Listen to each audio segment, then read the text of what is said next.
आपकी नज़र में डॉक्टर खालिद जमील कौन है? डॉक्टर खालिद जमील एक्सीडेंट से पहले कुछ और था अच्छा। और एक्सीडेंट के बाद कुछ और है। जो पहले एक्सीडेंट से पहले वाला डॉक्टर खालिद जमील था उसमें तकब्बुर था। अच्छा। वही समझता था कि दुनिया में कामयाबी ही हर खुशी की ज़मानत है। वो हर चीज़ में टॉप करना चाहता था। अच्छा। उसने मैट्रिक में भी टॉप किया, उसने एफएससी में टॉप किया। वो जब आर्मी के कॉलेज में था तो stick of honour, sword of honour होती है, वो उसने ली। वो हेड बॉय बना। वो जब पढ़ता था टॉप करने के लिए तो अपने नोट्स किसी को नहीं दिया करता था। अच्छा। उनके नोट्स ले लिया करता था। अच्छा। और आप कह लो कि उसके अंदर वो खुदगर्जी थी। जी जी। और वो ये समझता था कि खुदगर्जी के बगैर आप तरक्की नहीं कर सकते, क्योंकि उसके जहन में जो तरक्की का कॉन्सेप्ट था वो कॉन्सेप्ट बड़ा डिफरेंट था। वो कॉन्सेप्ट ये था कि किसी हाइट पे पहुंच जाना। अगर मैं आर्मी में हूँ तो मैं चीफ बन जाऊँ, अगर मैं बिज़नेस में हूँ तो मैं बिलियनियर बन जाऊँ, अगर मैं स्पोर्ट्स में हूँ तो मैं टॉप पोजीशन पे चला जाऊँ। ये कॉन्सेप्ट था कामयाबी का। और वही समझता था कि ये कामयाबी के लिए खुद गर्ज होना बहुत ज़रूरी है। फिर उसके बाद मेरा एक्सीडेंट हुआ। तो जब मेरा एक्सीडेंट हुआ तो मुझे पता लगा कि चंद लम्हों के अंदर वो टांगें जिन पे मुझे बड़ा फ़ख्र था, जिस पे मैं मार्च पास्ट किया करता था और सलामी लिया करता था, और 110 मीटर्स हर्डल्स के अंदर मैं पाकिस्तान में पहली पोजीशन लिया करता था, उनमें तो ताकत एक लम्हे में ख़त्म हो गई। अब मैं पता नहीं डॉक्टर भी बन सकूंगा कि नहीं बन सकूंगा।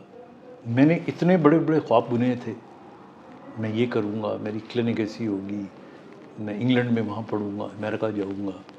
अब तो मुझे डॉक्टर ने ये भी कह दिया कि तुम डॉक्टर भी नहीं बन सकोगे। फिर मुझे ये भी बता दिया गया कि नहीं, तुम अगर बन गए तो चलो गुजारा कर लोगे, शादी की तो तुम्हारे बच्चे ही नहीं होंगे। अच्छा।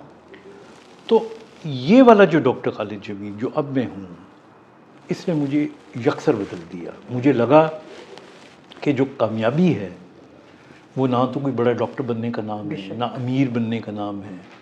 कामयाबी इत्मीनान हासिल करने का नाम है, खुश रहने का नाम है।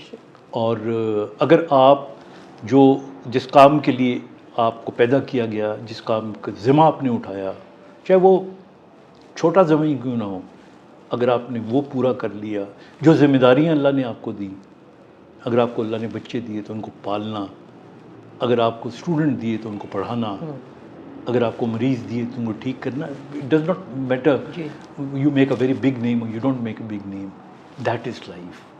तो ये फ़र्क है। डॉक्टर साहब, आप अपने बारे में फरमाते हैं कि आप हर लम्हा खुश रहते हैं, अपने हर लम्हे को एंजॉय करते हैं। ये खुश रहने का राज कहाँ से लिया? मैं मौत से डरता तो नहीं हूँ, लेकिन मौत का खौफ रहता है। अच्छा। और इसके रहने की एक वजह मेरा एक्सीडेंट भी है, और दूसरी इसकी एक वजह मुझे लगी हुई बहुत सी बीमारियां हैं।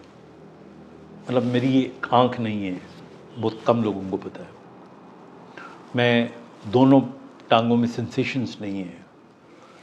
मैं लोग 6 दिन 8 दिन एंटीबायोटिक्स खाते हैं, मैं 4-5 साल से रेगुलरली एंटीबायोटिक्स खा रहा हूँ। मेरा यूरिन का निज़ाम ही ठीक नहीं है। मुझे 2 दफ़ा स्टंट्स पड़ चुके हैं, वगैरह वगैरह वगैरह। तो ये तमाम चीज़ें ऐसी थीं जो किसी वक्त भी कुछ कर सकती थी। तो मैंने अपने दिल में सोचा कि जब तक मैं ज़िंदा हूँ मैं खुश रहूँगा, क्योंकि मैं समझता हूँ कि खुश रहने से आपके अंदर एक इनर्शिया पैदा होता है, आपके अंदर एक ताकत पैदा होती है। और मैं, आप यकीन करें कि मुझे बुखार हो, मुझे कोई तकलीफ़ हो, मैं क्लिनिक ज़रूर आता हूँ। मैं जब हॉस्पिटल में था तो नौकरी पे ज़रूर जाया करता था, जॉब पे ज़रूर जाया करता था। इसी तरह ये छोटे छोटे लम्हे होते हैं, आप सिर्फ चांद को देख के थोड़ी देर के लिए उसकी चांदी में गुम हो जाएं तो इससे बड़ी क्या खुशी हो सकती है। बारिश के जो कतरे गिर रहे होते हैं उनके अंदर एक म्यूज़िक होता है, उन्हें सुने और खुश हो जाते हैं। अपनी बीवी, अपने बच्चे, अपने दोस्त, अपना मुल्क, अपनी मिट्टी, ये हर लम्हा आपको खुशियाँ दे रही होती है। यहाँ परेशानियाँ किसे नहीं होती, परेशानियों को इग्नोर करें। आई थिंक मेरा जो जहन है वो ये कहता है कि you should love what you have, not what you don't have. जो आपको नहीं मिला वो आपका था ही नहीं, जो आपको मिल गया वो आपका है। जो खुश रहें। सो आई एम हैप्पी।